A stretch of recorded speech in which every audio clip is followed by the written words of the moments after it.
Puno sa kanta, katawag mga pasiaw ang dalit nining grupo sa mga singer-priest gikan sa Dakbayan sa Sugbo. Sila ang Cebu Clergy Performing Artist nga gilangkuban nila Father Gutierrez, Father Agravante, Father Zacarias ug Father Ebale ug plus former member Father Aguilar.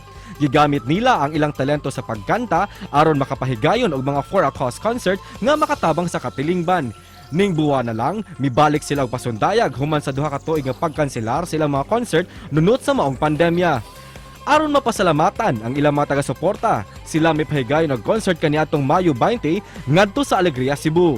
Karong buntaga, atong pangumustahon sila pinaagi sa usa sila mga miyembro nga si Father Gutierrez dinhilang sa GMA Regional TV Live. Kapuso, 20 katuig na sukad na umol ang Cebu Clergy Performing Artist ug bagpuhay lang gid sila mipahigayon og konsyerto pagpasalamat sa 20 katuig na nila nga pag-perform atong makauban karong buntaga usa sa mga sakop ug nangunay gyud ning maong grupo Father Joselito Batitoy Gutierrez mayong buntag ug maupay na aga. Padre, welcome sa GMA Regional TV Live. Kumusta ka karong buntaga, Father? Good morning sa tanan, may buntag sa tanan, maayo kaayo atong buntag. Salamat Nico. Good morning sa diha nimo. Daghang salamat, Padre, for joining us this morning in behalf sa grupo Cebu Clergy Performing Artist. Kumusta, Father, ang inyong concert nga gihimo ni atong May 20?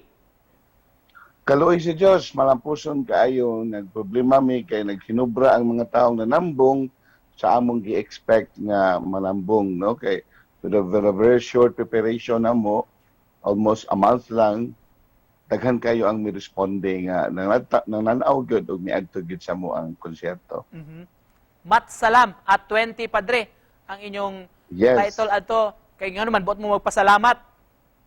Pasalamat sa 20 katuig nga pagpanaw uban sa atong mga kaubanan o mga kahigalaan. Unsay tinguha ninyo, Padre, ato nga konserto niya? Gawas na, Father, we learn nga, murag comeback din ninyo na concert ninyo kay sukad nga nagka-pandemya, murag nahunong sad ang inyong mga performances. Yeah, actually, in 2020, we have to cancel 8 concerts. Kay tungod sa pandemya, unya, nakahimo mig usa ka concert diri sa akong parokya on that year. Maura sad to siya ang nahitabo kay na suod man nato ang mayor diri among napahita ang pamaagi nga with social distancing and with all the protocols, we were able to produce and hold a show. Pero katurasan after that wala na. Father, pwede mangutana mi ninyo unsa may sinugdanan, unsa magyoy ngano mang na-create man kining Cebu Clergy Performing Artist. We learn nga murag sa usa ka presentation performance di ay ang humble beginning sa grupo. Yeah, actually it was in 2001, 2001.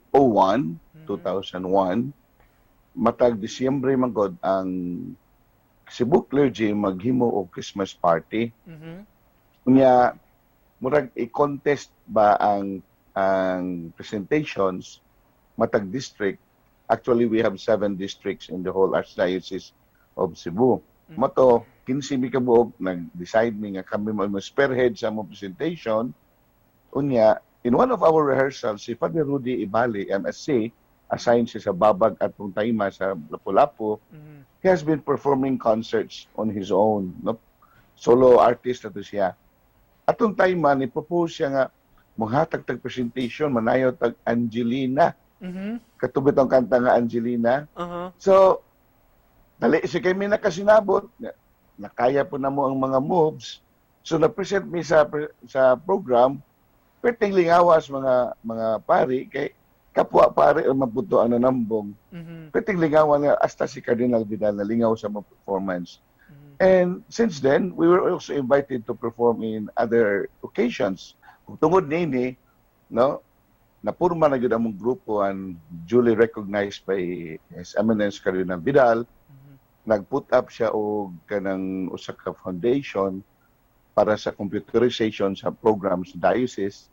Kaya kami mo iyang gi-spearhead para magpahigayon og fundraising. Pati unsay para nimo kanang unforgettable nga experience sa inyong mga performances? Well, kato yung primero yun, the first time that we perform on stage, kay you have nothing to expect, no? Since we are priests, of course, no?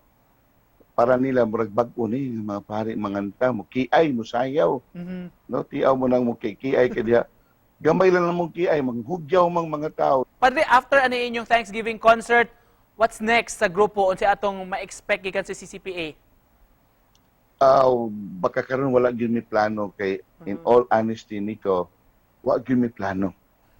God's will ra gyud maabot ra gyud. Father, unsa imong mahatag nga tambag sa mga kabatan-ona nato? Labi unsa nila pag-harness, unsa nila pag-hone sa ilang talento? Una sa tanan is no kanang if you know you have something skill and talent, dili gid mauwaw mo padayag niini. So akong tambag sa mga batanon ayo mo kauwaw. Mauwaw lang ta kung ang atong gibuhat sa mata sa Dios mga bati ug makasala. Maayo gali atong buhaton di kita ang ngay mauwaw. All for the glory of God. Ana ra gyud. Secondly, no, if you want to learn something, no, you have to invest time.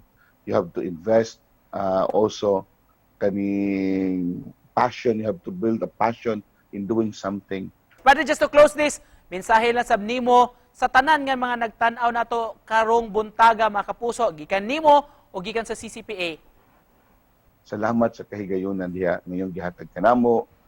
Ug ingon man sa tanan nga nagsubay, nagsunod, nagsuporta, nituom, ni dawat namo sa moang mga performances ug sa moang mga talents ug kanila nga wa kay ganahe og sige panaway aw sige lang gihapon. Part of life man gina. We grow from there. Thank you so much for joining us this morning sa inspirasyon o pagpaambit sa inyong talento mga kapuso. Father Joselito June Gutierrez, daghan kayong salamat, Padre! Thanks, salamat. God bless. May buntag sa tanan. God bless you all. Salamat, Father. Mayong buntag. God bless you.